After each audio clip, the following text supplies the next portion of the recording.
Film diawali dengan diperlihatkan seorang pria bernama Mason, di mana Mason sejak kecil sudah punya jiwa penolong dengan membantu temannya yang sedang mengalami perbulian. As a kid, I always needed to help people. So I did what any noble red-blooded American would do.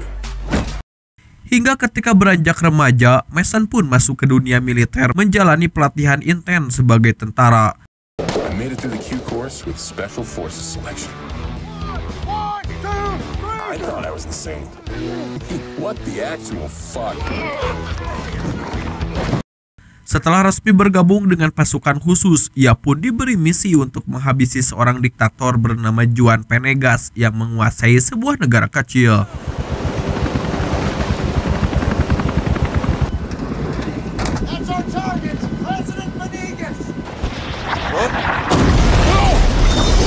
Dan helikopter yang ia tumpangi pun jatuh setelah diserang musuh. Mason menjadi satu-satunya tentara yang berhasil selamat dalam misi yang gagal tersebut. Dan inilah Mason sekarang menjadi bapak-bapak kompleks biasa dengan bekas luka di tulang belakangnya yang merupakan cindera mata dari kegagalan misi terakhirnya. I went back to the normal life that I tried to avoid. Di mana Mason kini sudah punya istri dan satu orang anak serta bekerja sebagai pengacara untuk menghidupi keluarga kecilnya tersebut. Next time he tries to kiss you, hit him in the throat. You know what the throat is? I'm not an idiot. Bye, Daddy. You have a great day, okay? So you want to hire me? Thank you. Yes. Sesaat setelah melakukan pertemuan dengan kliennya di kantor, Mason pun didatangi oleh sahabat lamanya ketika di militer bernama Sebastian. Ia bermaksud untuk silaturahmi sekaligus ingin mengajak Mason pergi ke tempat usaha barunya. I want to show you something. I think Lady Justice can wait. Ternyata Sebastian kini sudah menjadi seorang pemilik jasa keamanan swasta yang menerima klien dari seluruh dunia. Sehingga sudah bisa ketebak maksud dari Sebastian menemui Mason adalah untuk menawarinya sebuah pekerjaan. Pekerjaan yang hanya bisa dilakukan oleh seseorang berpengalaman seperti Mason, yaitu mengawal seorang jurnalis terkenal bernama Claire untuk meliput sosok yang dulu sempat jadi targetnya yang tiada lain adalah sang diktator bernama Juan Venegas. You kidding me?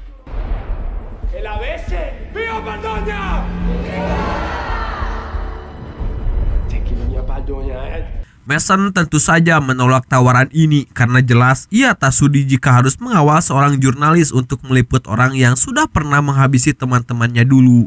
Namun ketika Sebastian menyebutkan angka $20.000 atau sekitar 300 juta lebih, Mason langsung berubah pikiran. Bunch of our friends died because of that guy. 20 grand says you are. Tiba di rumah, Mason pun meminta izin kepada istrinya agar bisa pergi selama beberapa hari, di mana sang istri sempat melarang Mason untuk terjun lagi dalam dunia adrenalin. Namun dengan rangkaian kata penuh perwadulan, Mason pun berhasil meyakinkannya. Jenny, On second thoughts, actually, you should go. Dan inilah Claire, seorang jurnalis terkenal yang harus Mason kawal. Di mana Claire adalah salah satu orang paling beruntung yang diizinkan melakukan wawancara kepada Juan Venegas, sang diktator. Karena selama ini Venegas diketahui selalu menolak untuk diwawancarai oleh siapapun. Aldonia is like a Tim Burton. Setibanya di sebuah negara kecil bernama Paladonia, sang bapak presiden alias sang diktator Juan Venegas pun menyambut sendiri kedatangan Claire di negaranya. Yang akhirnya terungkaplah alasan Venegas mau untuk diwawancara adalah karena selain ingin berfoto dengan Claire, beliau juga sudah lama ngefans dengan sosok Claire yang cukup terkenal di Amerika Serikat. Huh? Oh, you approve? Yes. Saat sudah berada dalam satu mobil, Mason akhirnya sadar jika Venegas tidak seburuk dan sejahat yang ia bayangkan. Bad joke? Oh. Venegas pun membawa Claire menuju ke pedesaan untuk diperlihatkan beberapa properti yang ia miliki.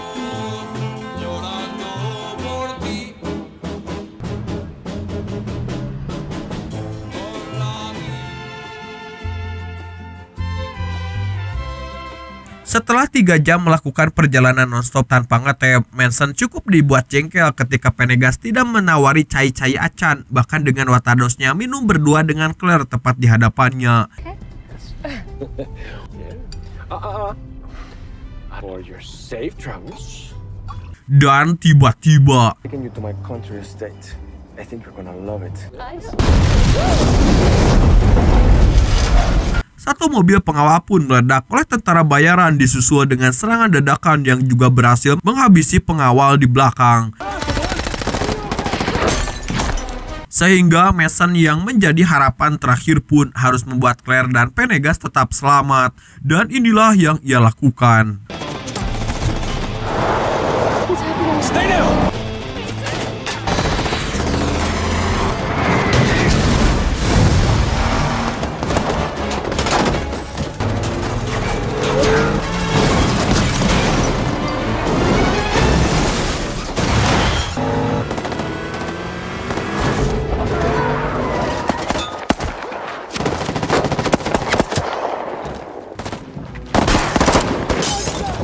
Karena punggungnya belum pulih total, Mason pun mengalami sakit yang cukup lumayan, tapi masih kuat berdiri dan melanjutkan perjalanan, di mana ia mengambil senjata senapan untuk sebagai modal melindungi mereka berdua. Sesampainya di tengah hutan, Mason pun menghubungi Sebastian untuk melaporkan tentang situasinya saat ini. Demi keselamatan teman dan kliennya, Sebastian pun akan mengirim helikopter bantuan yang akan mendarat di tempat terbuka dekat hutan tersebut.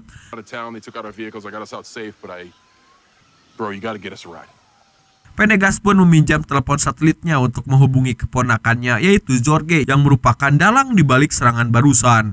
Jorge dan si jenderal yang merupakan pimpinan tentara negara ini pun telah bekerja sama dengan pihak luar untuk melakukan kudeta atau mengambil alih kekuasaan yang selama ini terus dikuasai oleh Pendergast. Simpática, es inteligente, y mira, está vestida. Alih-alih akan mengantarkan Pendergast ke ibu kota untuk ke istana kepresidenannya, Mason memilih untuk mendatangi lokasi penjemputan dan membiarkan Pendergast pulang sendirian. Mi tío no está muerto. Let's go. Back to the capital. No. Setibanya Mason dan Claire di titik penjemputan, muncullah sebuah helikopter yang menurunkan dua tentara bayaran. Not good. Ternyata bukan untuk mengevakuasi, melainkan untuk membunuh mereka berdua.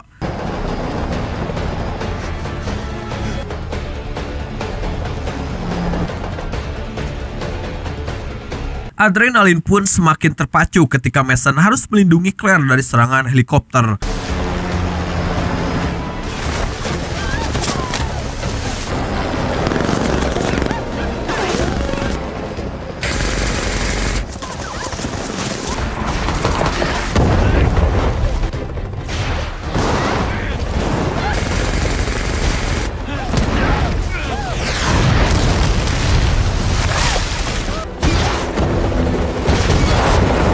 Di mana Mason akhirnya menemukan tempat sembunyi yang aman dan mulai membidik helikopter tersebut. Hingga inilah yang terjadi.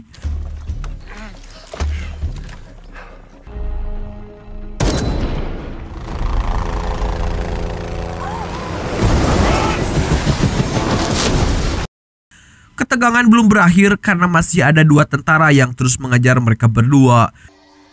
Mason?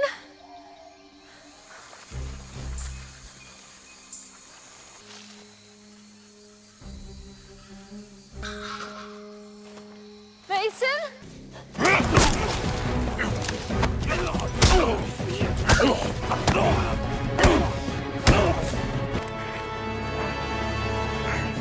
Mason.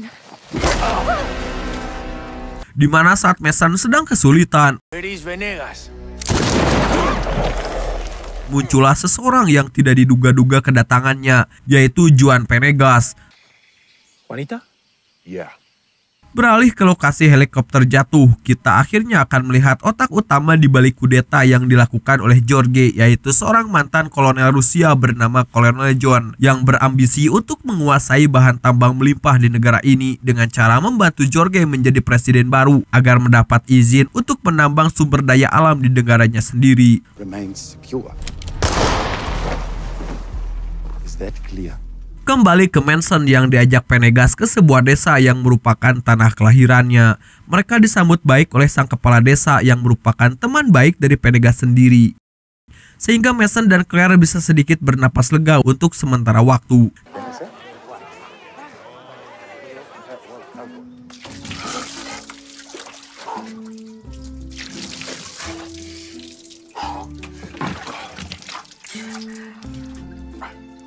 Tak ingin menyia-nyiakan kesempatan, Claire langsung melakukan podcast bersama Pennegas dengan Manson sebagai kameramennya. Yang di sini akhirnya kita akan melihat sosok asli dari Presiden Juan Pennegas yang di awal digambarkan sebagai sosok diktator kejam, ternyata adalah seorang presiden yang cinta terhadap rakyatnya. Bahkan beberapa kali mendapat ancaman pembunuhan karena diketahui selalu melindungi sumber daya alam yang melimpah di negara ini dari pihak-pihak luar yang ingin menjajah dan menguasainya. Our land and its mineral resources have been exploited by outsiders for a very long time. Who do you think is behind this attempted coup? So the corporations were behind the attempt on your life? And there is no secret that these outsiders have propped up my presidency. #1 provider of the world's most precious metal. These corporations, they want to exploit our new resource by a pittance of what it's worth. Keesokan paginya, setelah wawancara dengan Pennegas sudah didapatkan, Manson pun mengajak Claire untuk langsung pulang. Namun Claire menjelaskan bahwa wawancara saja tidak cukup untuk membuktikan sosok asli presiden negara ini. Sehingga Pennegas pun mengajak mereka berdua pergi ke ibu kota apabila ingin bukti yang lebih kuat dan lebih real tentang sosok asli dirinya. Tak lama, Sebastian pun menghubungi Manson untuk memberitahu tentang klien baru yang membayar mereka lebih untuk menghabisi Pennegas. Di mana klien itu ternyata adalah Jorge dan si Jenderal yang berani membayar mahal asalkan Manson dapat segera menghabisi Pennegas, sehingga Manson pun dengan cepat mengambil pistolnya. Dan inilah yang terjadi. They wanted you to dispose of him.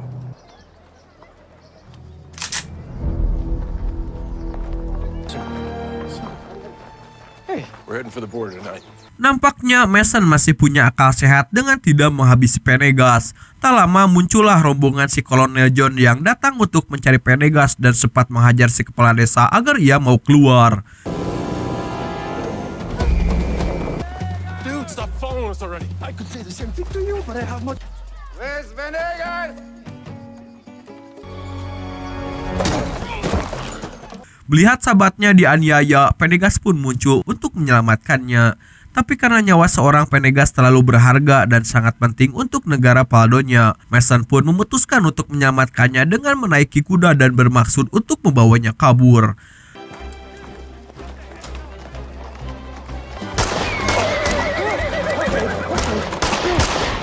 Saat sedang melarikan diri, Claire pun jatuh dari kudanya sehingga kolonel berhasil menangkapnya.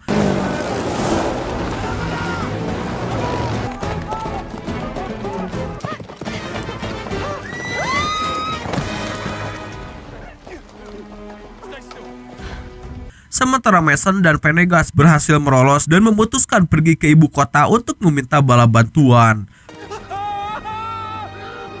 Dalam perjalanan, mereka berdua pun mengobrol panjang lebar hingga akhirnya terungkaplah bahwa pelaku yang menyerang Manson dan menewaskan teman-temannya beberapa tahun lalu bukanlah dirinya, melainkan pasukan pemberontak. Sehingga sudut pandang Mason terhadap Pennegas pun berubah dan menganggapnya ia layak untuk dipertahankan. There's something important I need to tell you, though.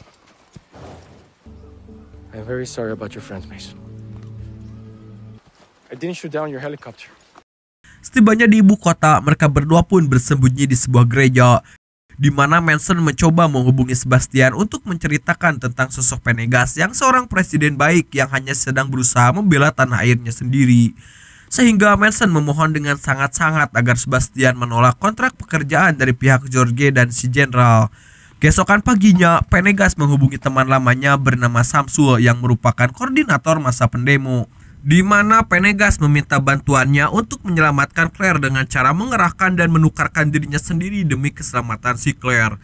Tak membuang waktu, Manson terlihat sudah berada di lokasi pertukaran yang tak lama muncullah rombongan si kolonel dan pasukannya, di mana Manson dan si kolonel sempat bersih tegang saling mendorongkan pistol satu sama lain.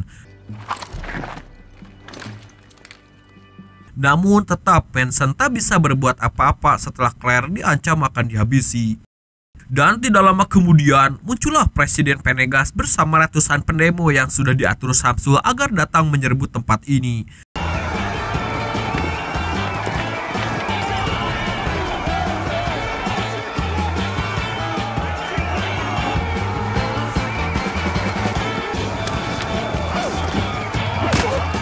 Sehingga si kolonel dan pasukan pun dibuat kebelinger sampai-sampai tak menyadari jika Claire dan Presiden Penegas sudah hilang dari lokasi tersebut. Was my people clear, huh? Now? Penegas pun membawa Mason dan Claire memasuki sebuah jalur rahasia yang tembus langsung ke istana kepresidenan yang memang dibuat khusus untuk keadaan darurat.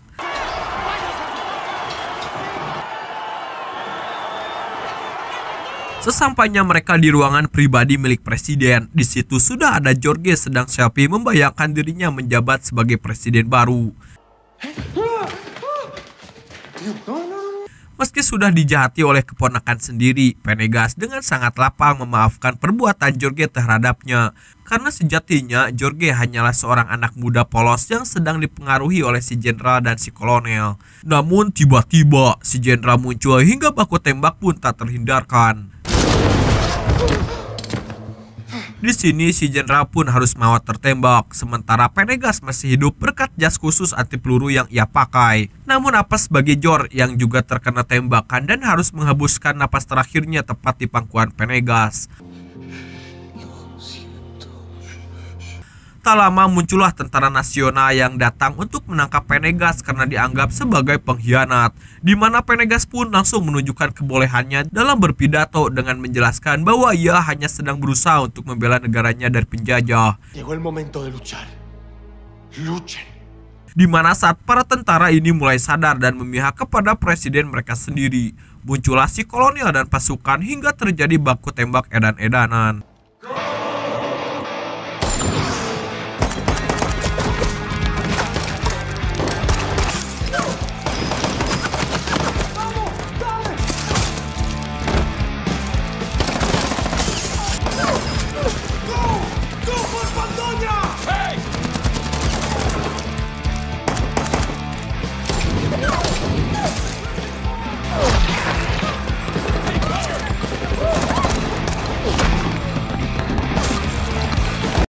Saat itulah Penegas langsung mengamankan Mason dan Claire menuju ruangan rahasia untuk sesaat mereka aman berada di sana. Sampai akhirnya lampu tiba-tiba padam. Mereka bertiga pun tidak punya pilihan lain selain keluar dan kembali harus berhadapan dengan si kolonel yang sudah menunggunya di luar sana. Dan tiba-tiba Mason pun nyaris maut terkena ledakan, di mana ia akhirnya terlibat duel 1 lawan 1.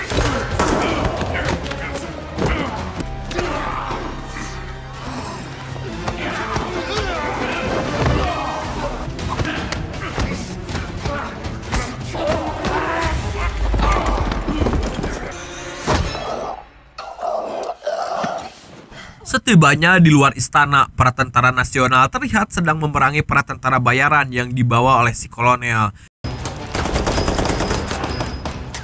Karena jumlahnya sangat banyak, para tentara nasional pun terlihat sangat kewalahan hingga Mason pun memutuskan untuk turun tangan memberikan bantuan.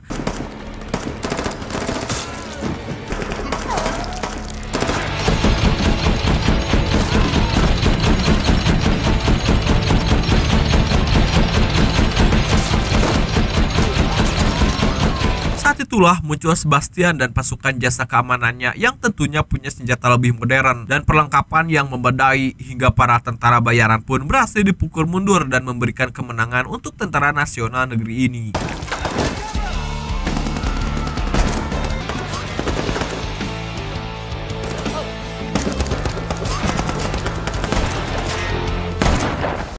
Beberapa hari kemudian, Claire pun memposting video yang ia rekam selama berada di Padonia dan menarik semua perhatian media dunia. Pada akhirnya seluruh dunia pun mengetahui jika banyak perusahaan-perusahaan besar swasta dan tentara bayaran mengincar sumber daya alam yang ada di negara Padonia. The eyes of the world are still fixed on Paldonian system of government.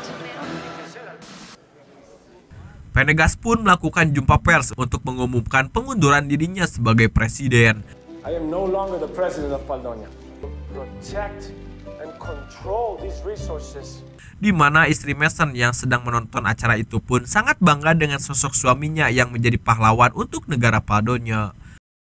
Ketika Mason dan istrinya sedang mengantarkan putrinya ke sekolah, Mason mendapat pesan teks dari Venegas yang berterima kasih atas bantuannya terhadap negara Paldonia, di mana Mason juga mendapatkan sebuah kejutan berupa uang sebesar 5 juta dolar atau sekitar 77 miliar yang sudah ia kirim ke akun rekening pribadinya. Yes! And just like that, let's do it. So cute. Why? Well, Okelah dulur, dan film ini pun udahan, Bor.